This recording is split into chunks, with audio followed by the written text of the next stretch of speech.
फिर देखिए एकदम ऊपर देखिए बेटा, अद्यास्माकम, क्या लिखा है? अद्यास्माकम मध्ये अनुपस्थितो अपि महामना मालवीय स्वशसो मूर्तिरूपेण प्रकाशम वितरन अंधे तमसि निमग्नान जनान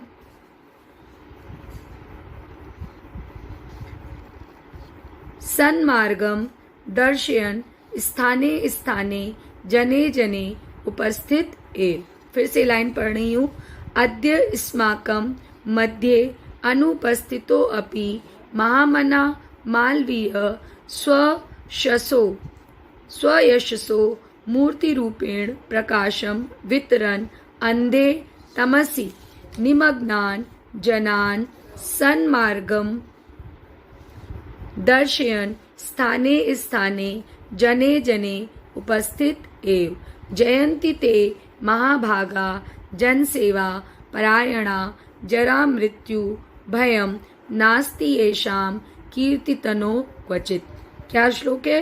जयन्ति ते महाभागा जनसेवा परायणा जरा मृत्यु भयम नास्ति येषां कीर्तितनो क्वचित।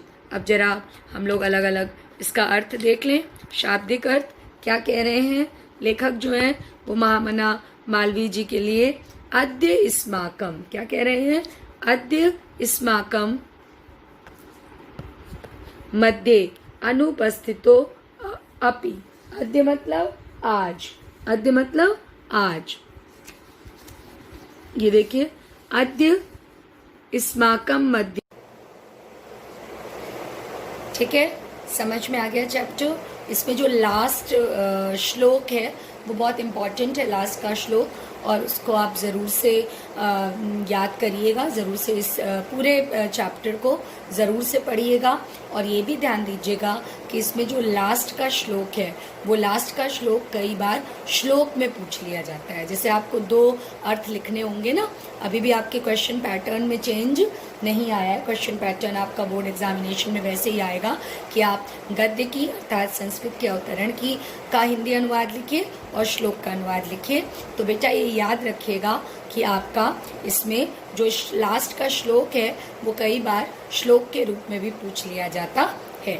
तो इस चैप्टर को आप अच्छे से तैयार करिएगा। इसके नोट्स आपको खुद तैयार करने हैं, मैंने आपको बता दिया है पहले ही, लास्ट लेक्चर में ही, लास्ट दिन ही मतलब ट्यूसडे को ही आपको बता दिया था, इसके पहले वाले लेक्चर में ही, इसके लास्ट डे, कि आपको इस चैप्टर के नोट्स खुद तैयार करने हैं क्योंकि ये एक सरल चैप्टर है। तो जो अब ध्यान से सुनिए मेरी बात, जो B1 B2 और कॉमर्स के बच्चे हैं, किसके? B1 B2 और कॉमर्स के बच्चे हैं, B1 B2 और कॉमर्स के बच्चों के लिए केवल अनुवाद आएगा। क्या आएगा? केवल अनुवाद आएगा। और जो आर्ट्स साइड वाले बच्चे हैं उनके क्वेश्चन एंड आंसर भी आएंगे। क्वेश्चन एंड आंसर आएंगे आर्ट्स साइड वाले बच्चों के, तो आर्ट्स साइड वाले बच्चों के लिए मैं PDF भेजूंगी। ठीक है, आर्ट्स साइड वाले बच्चों के लिए मैं क्वेश्चन आंसर्स के PDF भेजूंगी। Don't confuse yourself. Question and answer मैं ऊपर लिख देती हूँ कि किस क्लास के लिए। वैसे तो अब 12th आर्ट्स का अलग बैच भी बन गया है तो कोई प्रॉब्लम नहीं है, बट कभी बाकी बच्चों के मन में एकदम से वीडियो देखें और सोचे कि मैम ने हमको क्वेश्चन आंसर क्यों नहीं भेजे, या आपस में फ्रेंड्स लोग बात करते हैं, तो keep it in your mind कि जो आर्ट्स वाले बच्चे हैं केवल उन्हीं को क्वेश्चन आंसर करने हैं। ठीक है, तो नेक्स्ट टर्न पे हम संस्कृत का ही एक चैप्टर आपका और लेंगे, जिससे कि आपकी ये टॉपिक जो है संस्कृत का पोर्शन आपका कंप्लीट हो जाए, और सामान्य हिंदी वाले बच्चों के लिए इस चैप्टर के साथ मतलब जो पंचशील सिद्धांता है उसके साथ बोर्ड का पोर्शन भी संस्कृत का कंप्लीट हो जाएगा। ठीक है, जो 1-2 चैप्टर्स आर्ट साइड वाले बच्चों के बचेंगे वो मैं अलग से लूँगी। इज इट क्लियर कि इसके बाद वो भी कंप्लीट हो जाएगा।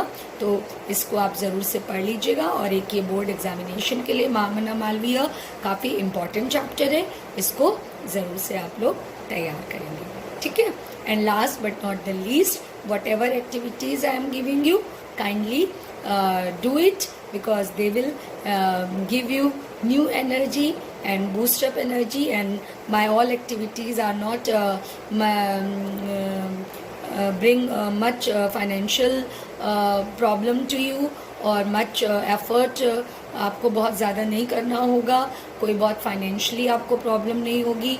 उन एक्टिविटीज़ को आप घर में ही रह करके और अपने मूड को फ्रेशन अप करने के लिए और अपने आप को और ज़्यादा थोड़ा सा जोश से भरने के लिए, उमंग से भरने के लिए कर सकते हैं। मैंने आपको ऐसी ही एक्टिविटीज़ दी हैं, तो kindly enjoy your studies with my little sweet activities. Okay, given activities, not my activities. Okay, so God bless you all. Hope so. We will meet soon.